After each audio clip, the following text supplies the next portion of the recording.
Here are 8 steps to releasing your own music online as an independent artist. Number 1, finish your song. That's not just finish the recording. Make sure you've got your song mixed and mastered and ready for release. I would always recommend sending your final mix away to a professional audio engineer. That way you know that the volumes and the balance and everything is going to be right for digital upload, and also they'll make sure it's loud enough for radio play and things like that. There's also some very clever AI tools out there that you can use to master your tracks.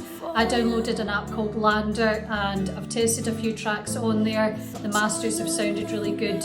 I've not used them yet for releasing a song, but there's no reason why you shouldn't try that out. It's very quick and it's affordable. Number 2 is something I would definitely recommend you do, and that is get a graphic designer to design you a logo for your artist name or your band name. That way you can use that logo on all of your artwork, all of your album releases or your singles, and then you've got a consistent brand the whole way through your socials and your music releases. Number 3, again, this one's not essential, but again I would recommend you get a photo shoot and get as many photographs as possible that can be used either for single releases, album covers, and just for your socials.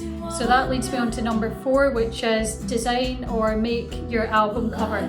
The 2 things that any distributor is going to ask you for when you go to upload a new release is your audio file and your album cover. You can make all of these on Canva. Canva will become your best friend if you're an independent artist doing everything yourself. I use it for all my album covers, my singles, thumbnails for YouTube, anything that involves needing artwork, I use Canva. Number 5 is make sure you download Spotify for artists. That is where you'll be able to see and keep track of all your releases. You'll be able to see how many streams you've had, how many downloads, how many followers. You can keep track of the countries that are listening to your music, and you can also see how many playlists you've been added to and things like that. Number 6 is choose a distributor. I use DistroKid. They're absolutely brilliant. It's very user friendly. All of my songs are on there. So what you'll do is you upload your audio file and your album artwork, and then you'll select a release date. I would always recommend uploading about 3 to 4 weeks prior to your release date, because that then gives your distributor plenty of time to make sure it goes live on all these different platforms at the same time. If you were to upload 1 week before the release date, then there's a high chance that your song's not going to be live on all these platforms at the same time. Another great thing with DistroKid is if you're uploading a cover, then they will take care of your cover song license for you. So instead of having to go through a separate website, you can do all of that on there as well. And always release on a Friday.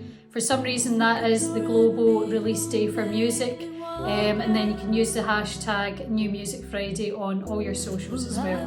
Number 8 is once your song's been uploaded to your distributor, give it a few days and then go onto your Spotify for Artists app, click on releases, and your song should be there, and there should also be the option to pitch your song to an editorial playlist.